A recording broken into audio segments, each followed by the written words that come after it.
Welcome to update master. একটি গুরুত্বপূর্ণ ভিডিওতে সকলকে স্বাগত জানাই। আশা করি আপনারা সবাই ভালো আছেন। প্রাইমারি টেট 2014 থেকে 2016 রিক্রুটমেন্ট প্রসেস যেটা অর্থাৎ 42,000 প্লাস যে প্যানেল, সেই প্যানেলে নতুন কেস হয়েছে। হ্যাঁ, আপনারা ঠিকই শুনছেন। মামলার তাহলে গ্রাউন্ড কি, কবে শুনানি হবে, কেস ডিটেলস সব পুরো বিস্তারিতভাবে এই ভিডিওর মাধ্যমে আপনাদের সাথে পুরো তথ্যটা শেয়ার করা হবে। তো স্কিপ না করে শেষ পর্যন্ত ভিডিওটি দেখতে থাকুন। চ্যানেলটিকে সাবস্ক্রাইব করে রাখতে পারেন, পাশে থাকা বেল আইকন প্রেস করে অল করে দেবেন, তাহলে আপডেটগুলো মিস করবেন না। এবং যারা ফেসবুক থেকে দেখছেন অবশ্যই আমাদের এই পেজটিকে ফলো করে রাখুন। শুরু করা যাক। তো আপনারা অলরেডি জানেন যে টেট 2014 থেকে বিভিন্ন দফায় নিয়োগ হয়েছে। 2016 রিক্রুটমেন্ট প্রসেস যেটা 2017 থেকে হয়েছে, এবং সেক্ষেত্রে সেই নিয়োগে 42,949 মতো নিয়োগ হয়েছিল, অর্থাৎ নিয়োগ প্রক্রিয়া যেটা 2016 রিক্রুটমেন্ট প্রসেস। তারপর হয়েছে 2020 রিক্রুটমেন্ট প্রসেস যেটা 2021 সালে সম্পন্ন হয়েছে। সেখানে 16,500 যে নিয়োগ প্রক্রিয়া বলা চলে সেটাকে। এবং আরেকটা দফা কখন 2022 রিক্রুটমেন্ট প্রসেস যেটা 2024 সম্পন্ন হয়েছে কিছু, এবং কিছু বাকি আছে। তো এই ভিডিওতে আমরা মূলত যে ব্যাপারটা নিয়ে আলোচনা করবো সেটা হচ্ছে 2016 রিক্রুটমেন্ট প্রসেস, অর্থাৎ 42,000 প্লাস যে প্যানেল, সেই প্যানেলে নতুন কেস হয়েছে যে ব্যাপারটা, সেই ব্যাপারটা। চলুন তাহলে শুরু করা যাক।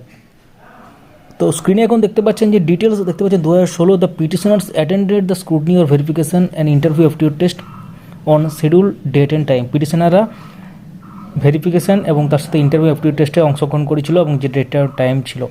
এবং petitioners were successfully participated in interview but did not get any call letter for counselling process and appointment letter. পিটিশনাররা ইন্টারভিউতে অংশগ্রহণ করেছিল এবং তারপর কিন্তু তারা কোনো রকম কাউন্সেলিং প্রসেস বা অ্যাপয়েন্টমেন্ট লেটার কিছু পায়নি, এবং সেক্ষেত্রে কোনো কল লেটারও পায়নি। তো তারপরে 11/11/2022 কী হচ্ছে, respondent board publish marks of TET 2014 qualified candidate, অর্থাৎ টেট 2014 কোয়ালিফাইড ক্যান্ডিডেটদের একটা টেটের যে মার্কস প্রকাশ করা হয়েছিল, অর্থাৎ রেসপন্ডেন্ট বোর্ড 11/11/2022 কোয়ালিফাইড ক্যান্ডিডেটদের যে মার্কস প্রকাশ করেছিল, আপনারা জানেন সেটা প্রকাশ করা হয়েছিল, এবং সেই প্রকাশ করা হয়েছিল সেটা এখানে উল্লেখ করা হয়েছে। এবং 28/11/2022 মেরিট লিস্ট পাবলিকেশনের যে ব্যাপার সেটা কিন্তু এখানে উল্লেখ আছে। Publish a merit list which breaking of marks in compliance of the order of the honourable high court. হাইকোর্টের নির্দেশ অনুসারে, মহামান্য হাইকোর্টের নির্দেশ অনুসারে মেরিট লিস্ট প্রকাশ করা হয়েছিল। এবং after pursuing said list petitioner find that, যেহেতু মেরিট লিস্টটা প্রকাশ করা হয়েছে, তাহলে তারা কিন্তু তখন এতদিন পর্যন্ত বুঝতে পারেনি, কারণ এতদিন পর্যন্ত কোনো মেরিট লিস্ট প্রকাশই হয়নি, সেই জন্য পিটিশনাররা বুঝতে পারেনি। তো মেরিট লিস্ট প্রকাশের পর কিন্তু অনেক তাদের ক্ষেত্রে তাদের চোখে কিন্তু অনেক ব্যাপার তারা ধরেছেন আর কি। তো after pursuing said list petitioners find that several below score candidates and ineligible persons are got appointment but the petitioners are not get any appointment even after having more score. কারণ পিটিশনাররা কী লক্ষ্য করেছেন যে তাদের যে স্কোর সেটা যারা চাকরি পেয়েছেন তাদের তুলনায়, অনেকের তুলনায় কিন্তু বেশি আছে, তা সত্ত্বেও কিন্তু তারা চাকরি পাননি বা সুযোগ পাননি। তো petitioner made several violation to agitate their grievance but all are in vain. তো তারা অনেক অভিযোগ তুলে, মানে গ্রিভেন্স বা তাদের অভিযোগ সামনে তারা নিয়ে এসেছিলেন, তাদের যে অভিযোগগুলো ছিল, কিন্তু কোনো রকম ফল হয়নি, হেন্স রিট পিটিশন। তারপর তারা কিন্তু কোর্টের দ্বারস্থ হয়েছেন। এরপর কিন্তু আমরা একটু সিনপসিসে চলে যাই যে মূল যে বিষয়বস্তু, মামলার কোন গ্রাউন্ডে মামলা হলো, কেন হলো, পুরো ব্যাপারটা আপনারা জানতে পারছেন।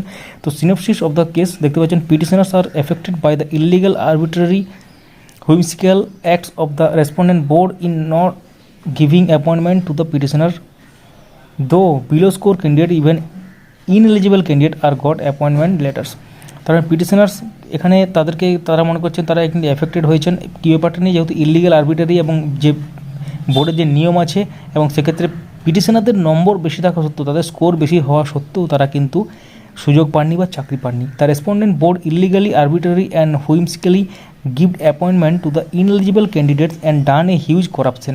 এখানে যেটা বলা হচ্ছে যে বোর্ড বা ডাব্লিউপি বা পর্ষদ ইলিগালভাবে তাদেরকে নিয়োগ দিয়েছে, যারা পেয়েছেন কম নম্বর পাওয়া সত্ত্বেও তারা পেয়েছেন, এবং সেক্ষেত্রে একটা করাপশনের এখানে আভাস আসছে।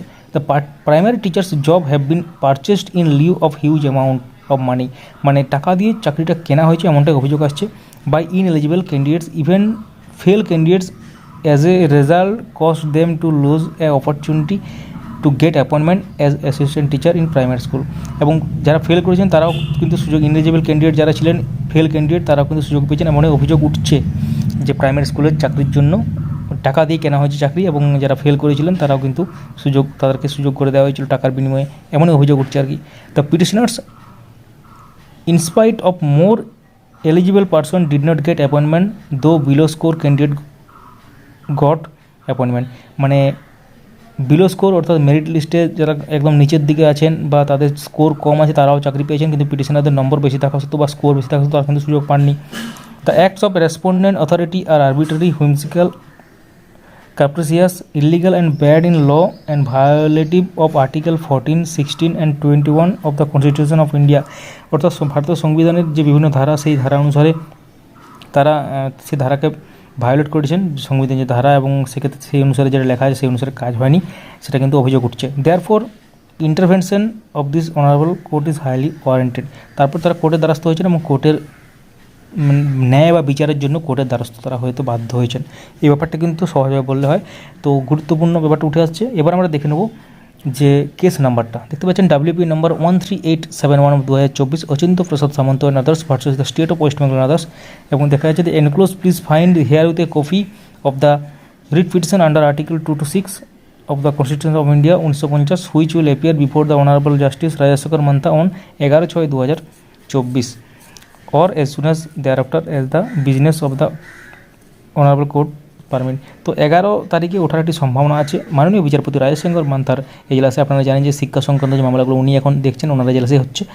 তো 11/6/2024 গুরুত্বপূর্ণ একটি মামলা, হয়তো সব কিছু ঠিকঠাক থাকলে উঠতে পারে, এবং BLSR প্লাস প্যানেলের উপর যে অ্যালিগেশন বা যে কম নম্বর পেয়েও চাকরি পেয়েছেন এবং যারা পিটিশনার তারা বেশি নম্বর বা তাদের স্কোর বেশি থাকা তারা সুযোগ পাননি, এটাই কিন্তু তুলে ধরা হচ্ছে এখানে মেন যে গ্রাউন্ড বলতে পারবো আমরা, মেন যে বিষয়।